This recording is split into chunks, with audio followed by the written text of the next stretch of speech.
kam takuar 3 herë Recep Qosen. Një herë në Vuthaj, në shtëpinë e prindërve të tij, dhe nga i kam dhuratë një si pjatë drurit, të cilën e kam në dhomë të gjumit dhe jo të çelsat, jo ndonjë gjë që më duhet gjithmonë kur e heq prej doret. Kam një mbules sofra tavoline te ajo e Bukës, dhuratë prej tij, dhe e kam takuar 2 herë në shtëpinë e tij në Prishtinë. Një nga këto herë morëm edhe na çoi në një restorant ku na sapo i kishte vdekur bashkëshortja, që ai e çmonte shumë. Dhe ishte një çudi për mua që një burr, qofsha është bajagi i gjatë, ndër ishte, më them, pak a shumë niveli im. Unë jam 1,90, ai në atë moshë ishte pothuajse sa unë, nipin e tija, i cili flinte te ai dhe rrinte me të, ishte, si më thënë, murgu i trashëgimisë së tija. Unë gjitëm lart e studioja e tij, ku ka dhe foton e fundit, dhe ai kishte një problem sepse vila nuk e mbante dot peshën e librave të tij dhe i duhet ta rikonstruktonte. Vilën ta përforconte. Sepse kishte një bibliotekë që zakonisht, domethënë dhoma të tëra të mbushura 4 faqet e murit. Çuditërisht një burr shumë elegant, për mua, që prisja gjithmonë ai është si një masiv shkëmbor, po ta shohësh tipik i Vuthajve, i zonës sonë të Veriut, i cili mendoj që aty është raca më e bukur shqiptare, se është akoma e paprekur. Dhe unë kur kam shkuar aty jam mahnitur nga femrat e jashtëzakonshme, për nga bukuria dhe nga meshkujt të gjatë, me kom të gjatë, atletik të gjithë të tyre. Një burr shumë elegant, çuditërisht nuk e hante vajin e ullirit, megjithëse ka qenë edhe një herë tjetër, po unë fola për herë që e kam takuar në Kosovë dhe në Vuthaj, po e kam qenë me të edhe në Vlorë dhe ai nuk e përdorte vajin e ullirit, sepse nuk e njifnin zona në kohën përpara viteve 90. Njëri shumë i përkohur në të ngrëna në të pirë, po duhet të them që ai me gruan kishte një raport të jashtëzakonshëm dhe thoshte që nuk ndjehe mirë sepse ajo më kishte marrë çdo vestimin dhe ishte në funksion të Qosas. Pastaj unë atje e kam njohur që nga libri që thonë dhe shkërkojnë kosovarët, artikujt e tija, që botuan disa volume përpara viteve 90 kur filluan demonstratat. Kam lexuar dhe unë. Edhe ajo që pikërisht dhe më bëri përshtypje ai citati që ti citove nga thënia e Qosës, nga një citim po i Qosës, që ajo që më ka bërë përshtypje është ndershmëria e tij intelektuale për të pohuar gabimet edhe për të korrigjuar jetën e tij.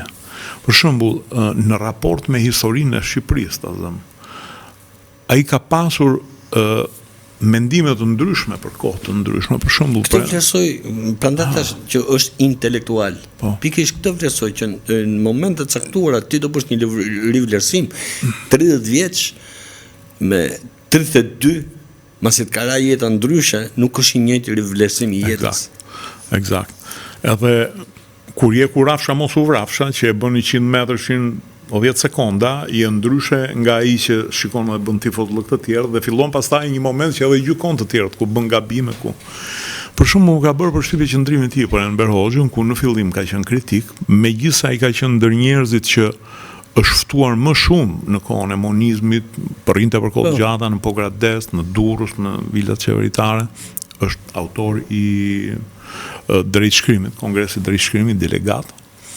Por më vonë pastaj në një intervistë të tij ai thotë që vetëm 2 udhëheqës properdimor ka që e modernizuan Shqipërinë, janë Fanoli dhe Enver Hoxha. Fanoli spati kohë, Enver Hoxha pati kohën vetë që dhe la një vend perëndimor kur i me koncepte, sjellje e gjitha. Por më bënte përshtypje edhe ndershmëria e tij në gjykimin e të gjithë udhëheqësve, qoftë UÇK-s, Albin Kurti, për shembull kur Albin Kurtin të gjithë e shikonin si fenomen egzotik, ai kishte një mendim të vetin të konsoliduar.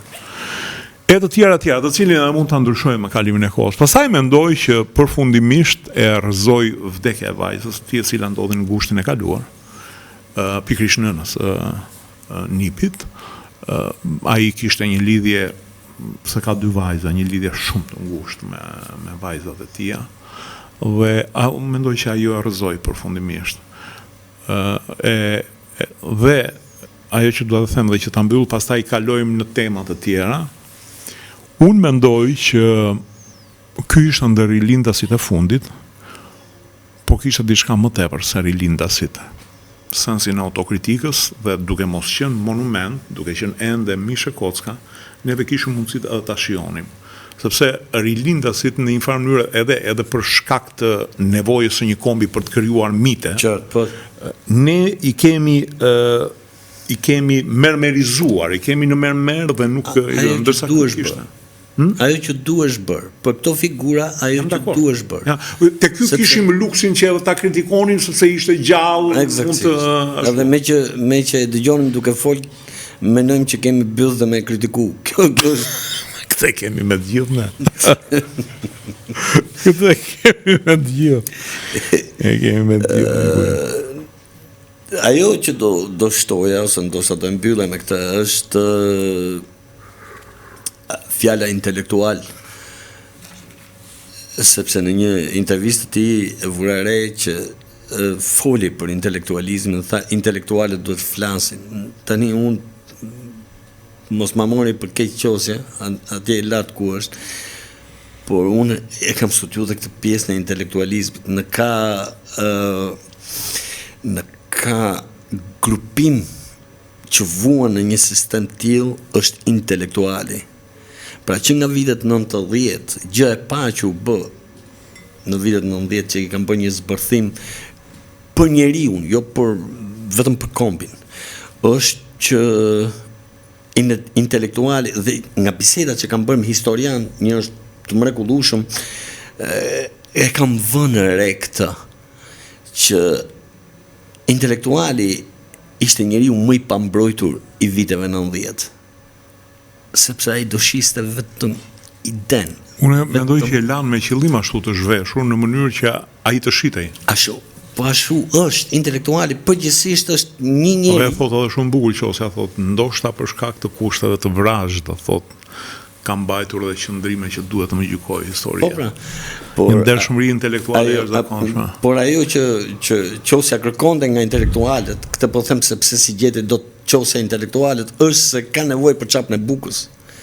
Kanë nevojë sepse s'kan pasuri tjetër përveç fjalës. Dhe atë fjalë ja blen shumë mirë. Po të shofësh veprat e para të ish intelektualëve tanë, janë sponsorizuar nga Soros, janë sponsorizuar nga ato që këtu ai të ha fjalën, të ka ble qysh në vëllimin e parë. Do në momentin, unë kam folë me historian, me njerëz të letrave, dhe në momentin që ai ta ka ble, do më thënë, bukën e ditës, jo gjithë tjetër, mos të në atë bukën 5 vjetë, që sa ka qenë atë, ta ka ble ai. Në 91 s'kem o fjalë tate. Amarido. Dhe kjo ndodh, që ta mbyll, kjo ndodh. Jo, në fakt sa po desha ta zgjera, ta hapë. E zgjerojmë sa duash, po të mbyllun mendimin tim, kjo është fatkeqësia më e madhe që ka ky sistem. Dhe sot e kësaj dite,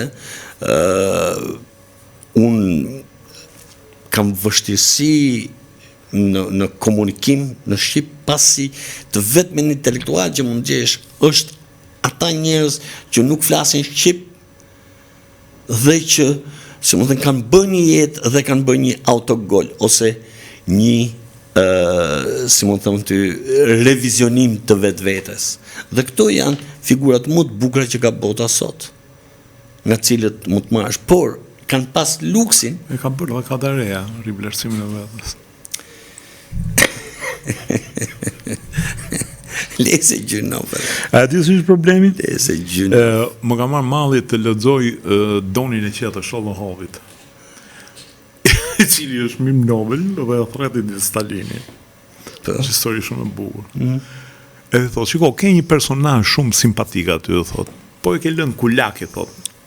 Mbasi kishte lexuar o do shkrimin o botimin e parë, nuk e vënë ai. Thot, futen kooperativi, thot, në kolkozi, thot, bë. Nese, vazhdon, bën votimin e dytë, prapa i kishte mbetur reaksionar. S'futin kooperativ. Prap Stalini. Thot, Stalini, jam duke thonë Salini, jo Sali Berisha.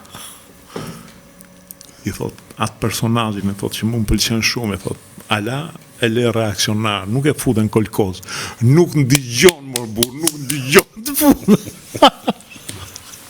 Ishte bukur fare. Ishte bukur fare. Kjo është ndërhyrje intelektuale.